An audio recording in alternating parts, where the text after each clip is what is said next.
Ha preguntado vuestro compañero que se dice que hoy los chicos, las chicas, solo sabéis jugar con el móvil, utilizar el móvil.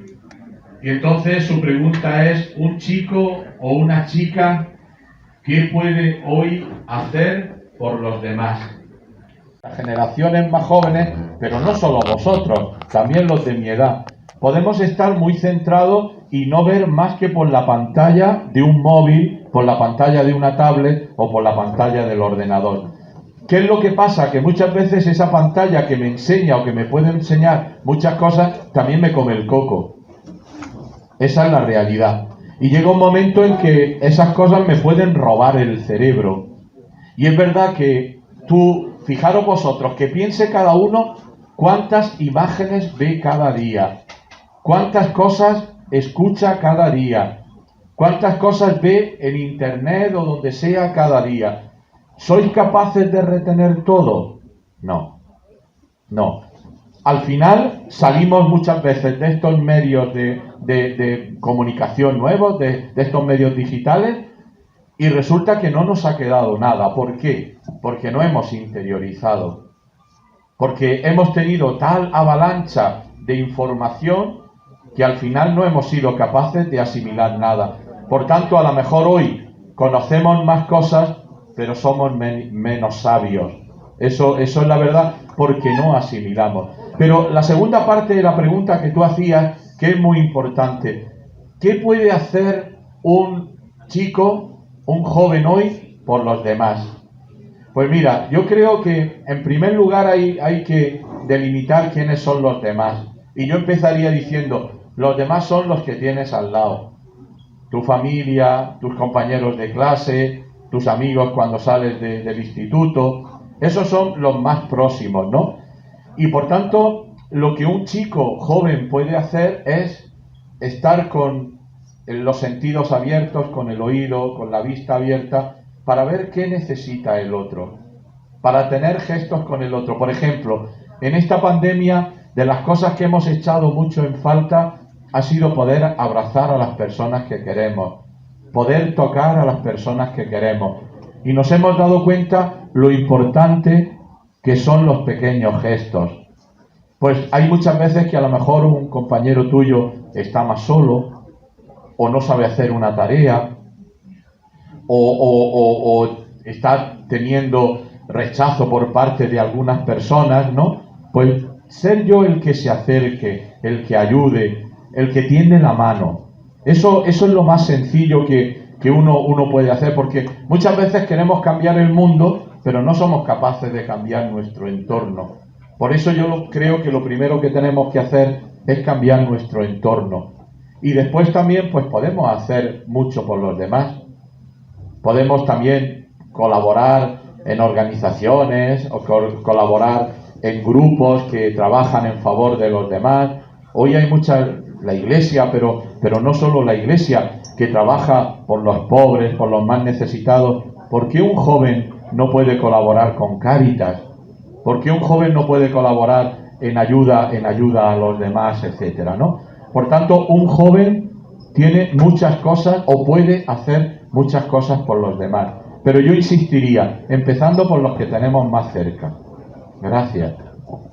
¿Cómo supiste que te ibas a hacer obispo? Habéis escuchado lo que ha dicho. ¿Cómo supe? No lo supe. A mí me llamaron, tú sabes que a los obispos los nombra el Papa, y yo no supe nunca. Supe cuando me llamaron desde aquí de Madrid. Yo no soy de Madrid, pero me llamaron para decir que el Papa me nombraba obispo. Y así me enteré, pero vamos, no supe nunca que me iban a hacer, ¿no? El Papa elige a los que él quiere de entre los sacerdotes. Más preguntas. Sí, él ha preguntado que en clase de religión aprendéis que Jesús es una persona viva y que no es solo un personaje del pasado, que cómo podemos aprender a conocerlo. Y yo te diría en tres momentos o tres lugares, o como quieras llamarle, donde podemos conocer a Jesús. En primer lugar, en su palabra, en la palabra de Dios, en el Evangelio. En el Evangelio se muestra Jesús, y aunque el Evangelio es un libro escrito en un momento de la historia, pero es palabra de Dios, y es viva, es eficaz. Quiere decir que cuando yo hoy leo el Evangelio me habla a mí, y así puedo conocer al Señor. La segunda cosa, ¿dónde puedo conocer a Jesús? Pues yo diría que en la Eucaristía y en los sacramentos donde se nos da Jesús. Por tanto, en la Eucaristía yo puedo, celebrando, participando en la Eucaristía, puedo unirme a Jesús y darme cuenta que es alguien vivo. Sin que yo me dé cuenta casi, cuando celebro la Eucaristía, Jesús está vivo en mi vida. Y Él va llenando mi existencia. Y el tercer lugar donde puedo encontrar a Jesús es en los demás, especialmente en los más pobres. Saber que cuando yo encuentro a alguien en la calle o cuando encuentro a algún pobre, que tengo muchas veces la tentación de mirar para otro lado y seguir adelante, pues ahí en ese pobre también está Jesús, pero en tus padres también y en tus compañeros, es decir, en los demás está Jesús. Pues viviendo como ese trípode, ¿no?, de la palabra de Dios, del Evangelio, de la Eucaristía, de los hermanos, ahí podemos encontrar a Jesús. Y todo eso se puede hacer también, como he dicho antes, ¿no?, interiorizando lo que vivimos, pues en el encuentro con Jesús. Hablar con Jesús como uno habla con un amigo, esperar a que Jesús también te hable a ti. No te va a poner un WhatsApp, pero Jesús también habla, ¿no? A mí me gusta siempre decirle a los chicos, a los jóvenes, que cada día pregunten a Jesús: Señor, ¿qué quieres de mí? Y Jesús siempre responde a la pregunta que le hacemos, y uno lo tiene en el corazón, lo siente en el corazón, lo ve en tantas circunstancias en la vida, pero Jesús siempre responde, siempre. Dos preguntas. ¿Qué es lo mejor para ti de tu trabajo? Y para él le quería preguntar qué es lo que sientes cuando bautizas a alguien. La segunda es para ti, Jaime. ¿Qué es lo mejor en mi trabajo? Mira, lo mejor en mi trabajo es el mundo de las relaciones, ¿no? La relación con el Señor y la relación con vosotros, por ejemplo, esta mañana, la relación con la gente, por poder anunciar a Jesucristo. Y después también algo muy importante en mi vida, en mi trabajo, es poder relacionarme cada día con el Señor. Yo creo que eso es lo más importante.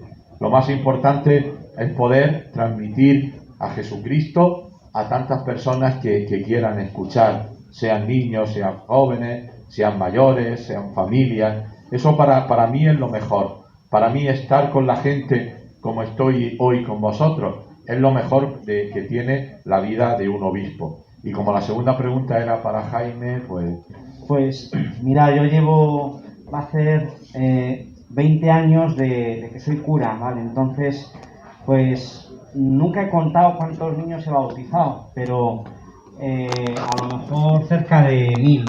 Cada uno donde viváis tenéis una parroquia cerca, aunque no tenga un campanario, pero si dais un paseo por el barrio, o a lo mejor ya la conocéis de haber ido ahí, o cuando hicisteis la comunión.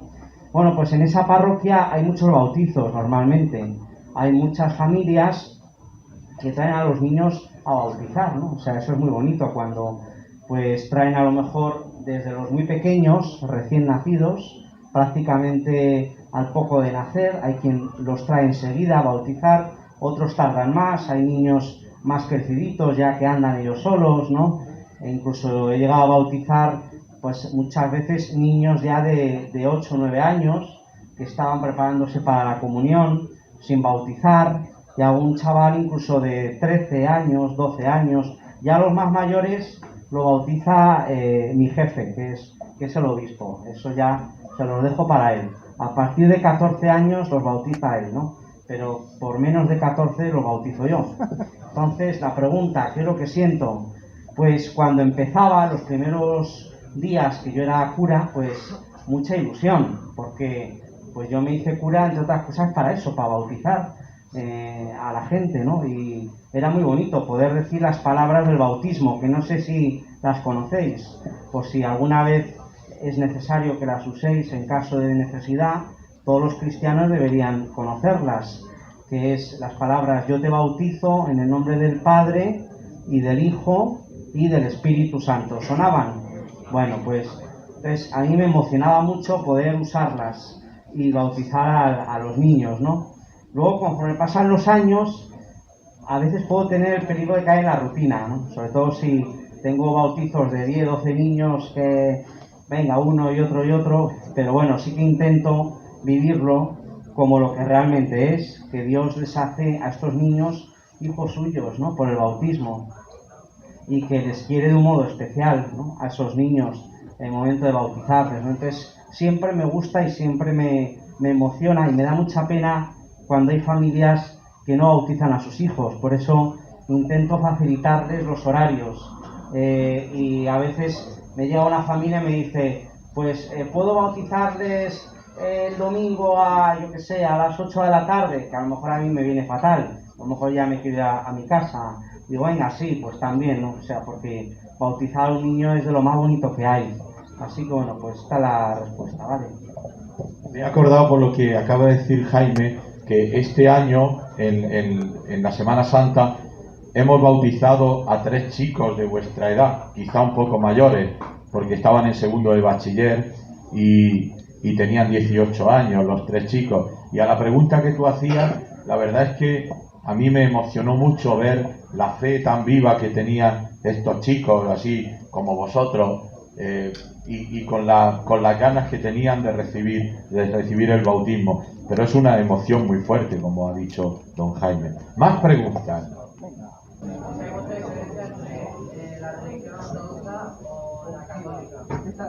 Sí, sí.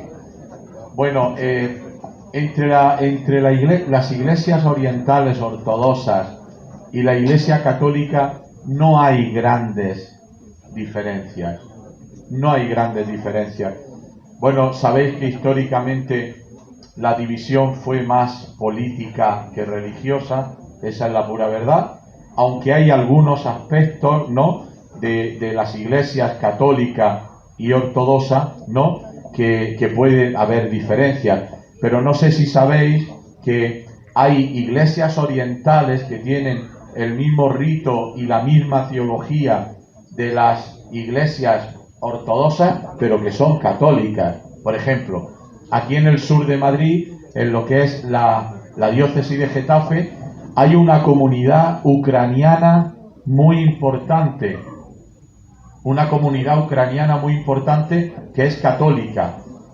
En definitiva, ¿dónde está el punto más importante de la diferencia? En un modo diferente de concebir el primado del Papa. O sea que los ortodoxos sí que reconocen un primado en el Papa, pero no reconocen el primado, diríamos, que se dice, de jurisdicción, de mando, diríamos, sobre toda la Iglesia que reconocemos los católicos. Pero decía que cuando hay la división entre Oriente y Occidente, ¿no?, en el fondo la división es más política que otra cosa. Y por tanto hay, sobre todo en Europa, pues iglesias del Oriente, que parece que todos son ortodoxos, que siguieron en la comunión con Roma y que por tanto son orientales, pero católicos. Quiere decir que los latinos, que somos la iglesia latina, la iglesia, somos un rito dentro del catolicismo.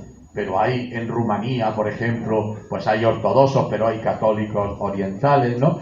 Y después, a lo largo del tiempo, la teología se ha ido desarrollando, quizá por vertientes distintas. Pero hay que reconocer una cosa, que nosotros, los católicos, tenemos que aprender mucho de la teología ortodoxa, como los ortodoxos aprenden y tienen que aprender también de la teología católica.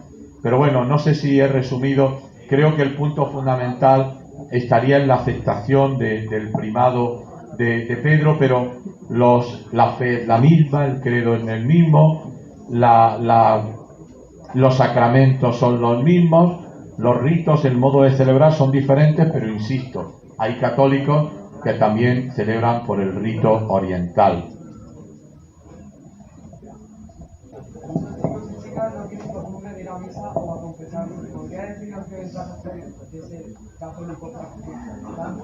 Vamos a ver, esto es como, por poner un ejemplo, como si tú estás enamorado y no necesitas nunca ver a la chica del que te gusta.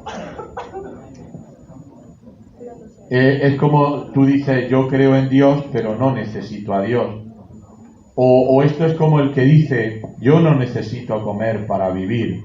A mí cuando alguien dice, bueno, para ser cristiano no hace falta ir a misa el domingo. Y yo digo, muy bien, vamos a hacer una prueba. Tú desde ahora y hasta el año que viene no comas. Y el año que viene yo vengo y hablamos tú y yo. Tú no estarás si no comes, te habrás muerto. Por eso yo creo que eso de católico practicante, no practicante, es decir, yo necesito a Dios, Dios es importante en mi vida, ahí está la cuestión fundamental. Y después te digo una cosa, ¿no? Y esto sí que te hablo yo por experiencia.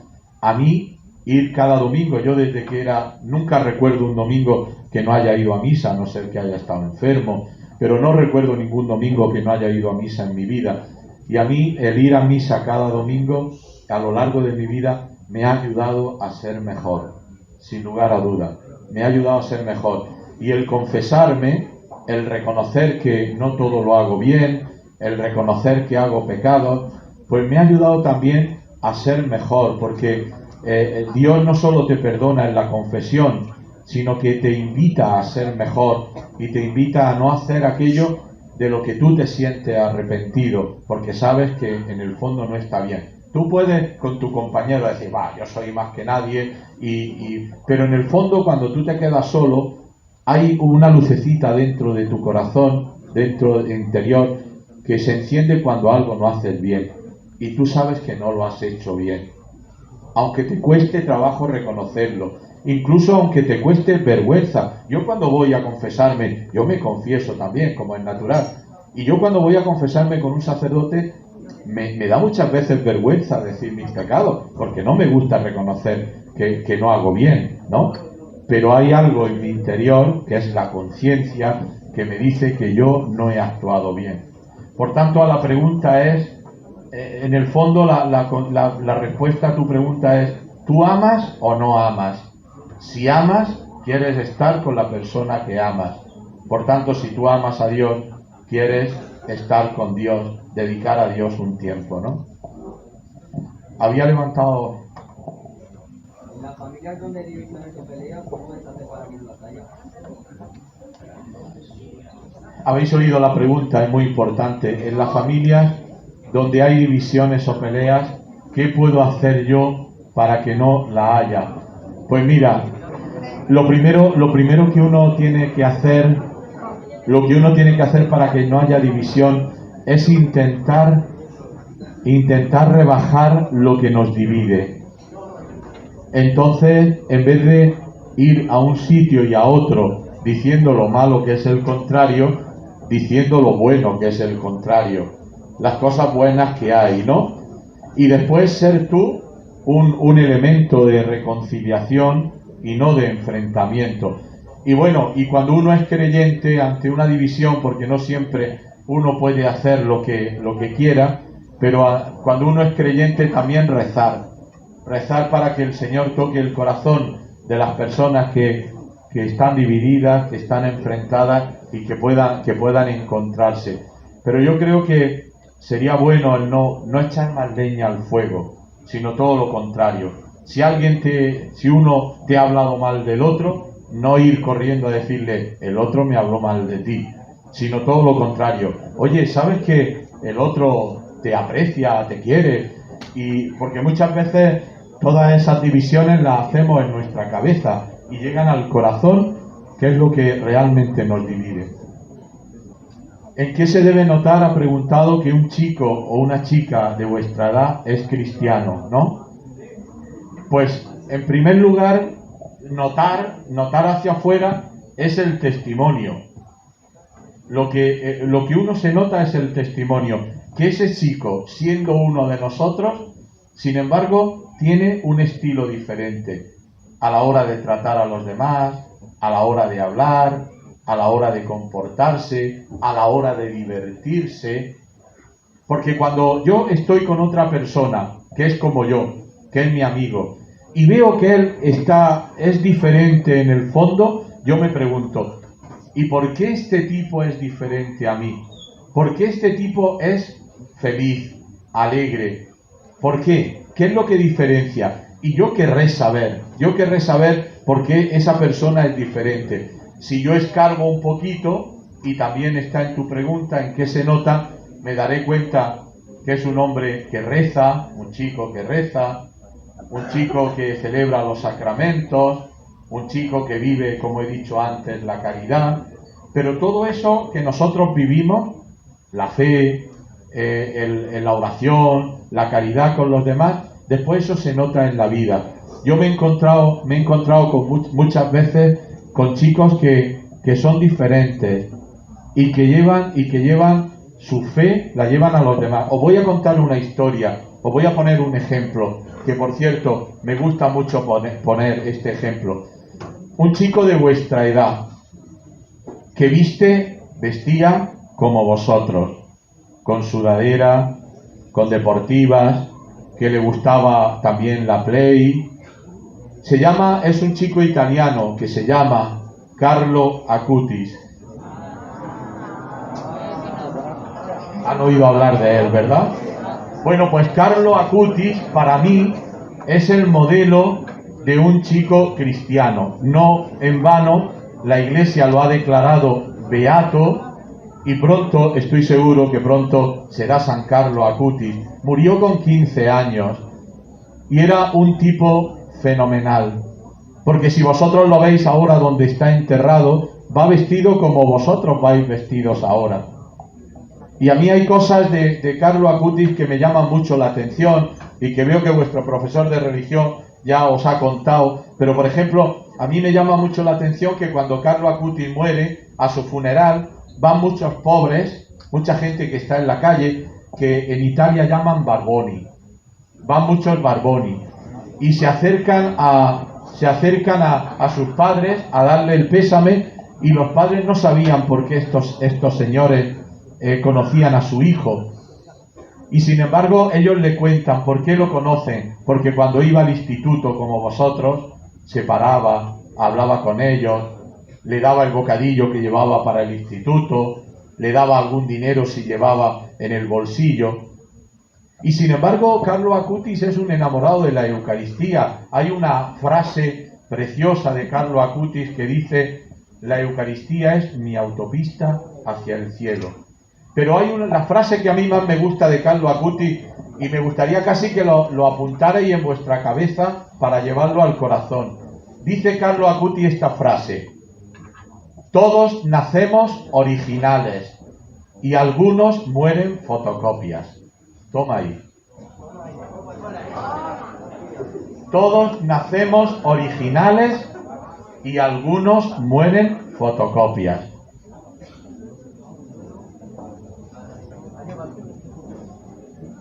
Es decir, que todos hemos nacido originales, hemos salido originales de la mano de Dios, pero algunos se creen que son más originales porque son fotocopias de lo que dice la cultura, de lo que dice lo que tenemos alrededor. Pues ese es un ejemplo de joven cristiano, Carlo Acutis, que murió con 15 años.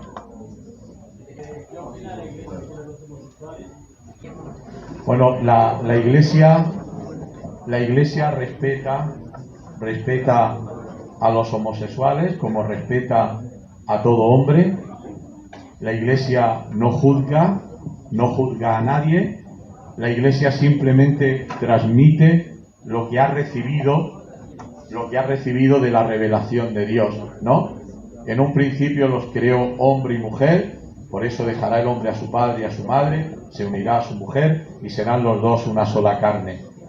Esta es la verdad que la Iglesia anuncia, pero la Iglesia no denuncia a los homosexuales, la Iglesia no los juzga, sino que la Iglesia, como a todos, como a los heterosexuales, les dice que hay que vivir moralmente, y la Iglesia intenta ayudar a todas las personas sin poner etiquetas.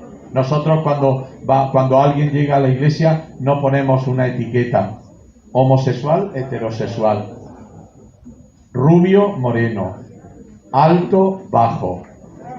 No ponemos ninguna etiqueta, sino que nosotros ofrecemos la salvación a todos y también la vida moral que brota del Evangelio para todos.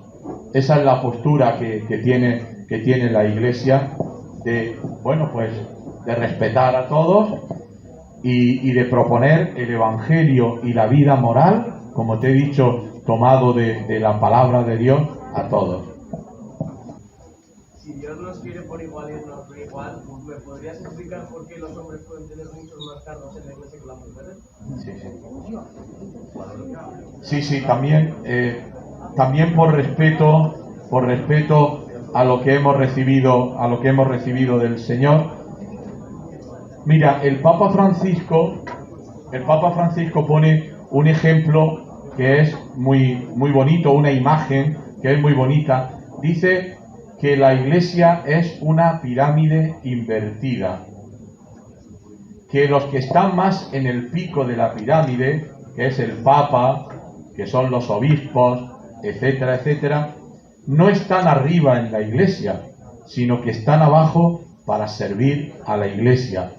Por tanto, eso de que en la Iglesia tienen más mando los hombres que las mujeres, pues no sé yo lo que decirte. En la realidad, yo te voy a hacer una pregunta, y eso que no soy gallego.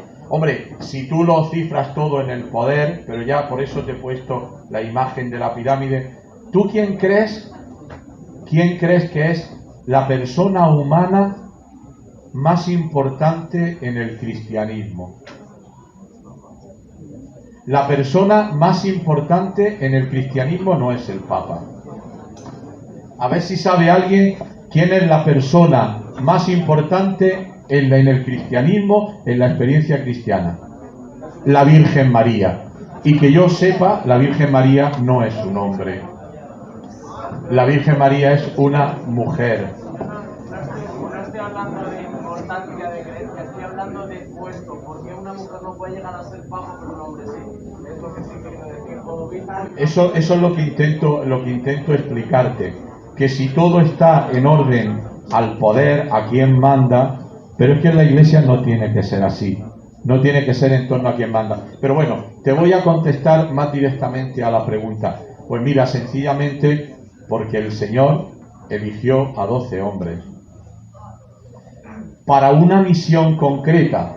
Entonces, si en la Iglesia solo está lo que hacemos los sacerdotes, los pastores, pues mira, sencillamente porque el Señor eligió a 12 hombres, y no por una cuestión cultural, por una sencilla razón. La primera testigo de la resurrección del Señor es una mujer, María Magdalena. Era una mujer pecadora, una mujer mal vista por la sociedad.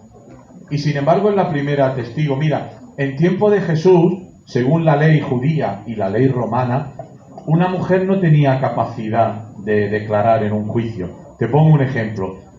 Si una mujer veía que un hombre mataba a otro, su palabra no tenía valor.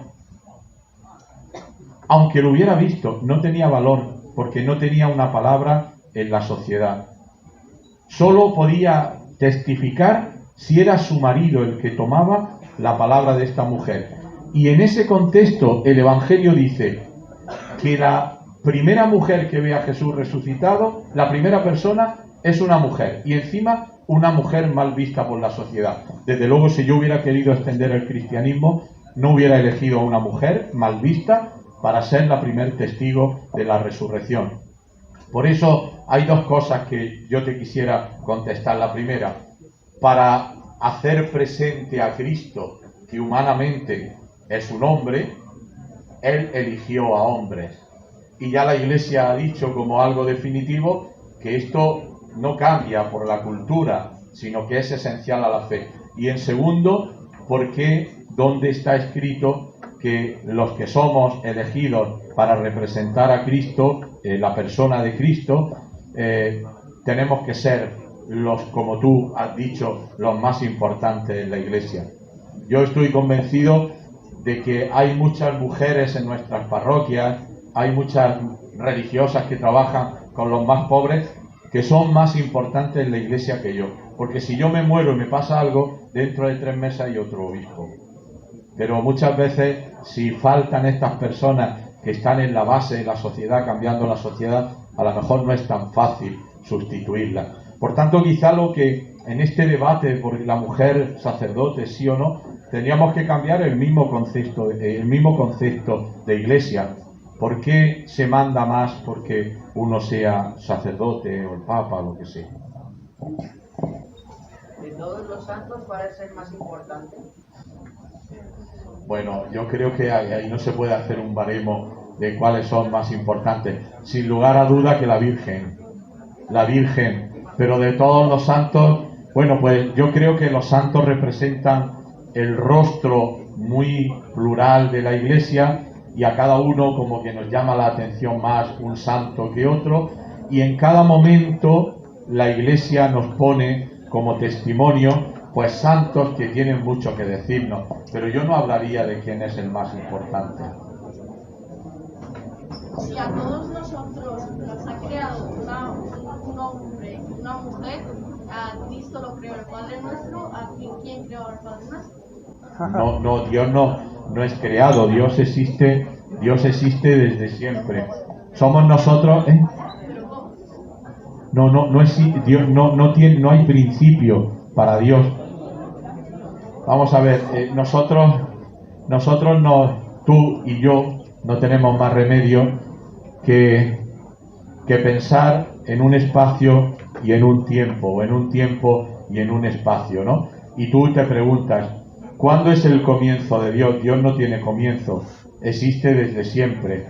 En Dios no hay comienzo. O sea que no hay un principio en Dios, hay un principio en la creación, en todos nosotros, pero en Dios no hay principio porque Él es el principio, existe desde siempre y para siempre. Y cuando yo era pequeño, aunque no es exactamente esto lo que tú dices, pero puede servir también, a nosotros nos contaban una historia que es cierta de San Agustín, uno de los santos padres del origen de la Iglesia, que él iba paseando por el norte de África, de donde él era, iba paseando por la playa y se encontró a un niño que estaba a la orilla de la playa y se acercó a él y le dijo, niño, ¿qué haces? Dice, es que quiero echar en este hoyo que he hecho, quiero meter todo el agua del mar. Y San Agustín le dice, eso es imposible. Y el niño le contesta, mucho más imposible es que tú comprendas lo que vas pensando, que era el misterio de la Santísima Trinidad. Por tanto, Dios es un misterio. A Dios no me lo puedo meter en el bolsillo. Dios es más grande que mi bolsillo. A Dios lo acepto o no lo acepto. Pero yo no puedo entender el misterio de Dios como que 2 y 2 son 4. Por tanto, ¿cuál es el comienzo de Dios? Dios no tiene comienzo. Él es el principio de todas las cosas. Él es la fuente de todas las cosas y no hay un momento de comenzar. Bueno, gracias a vosotros por sobre todo...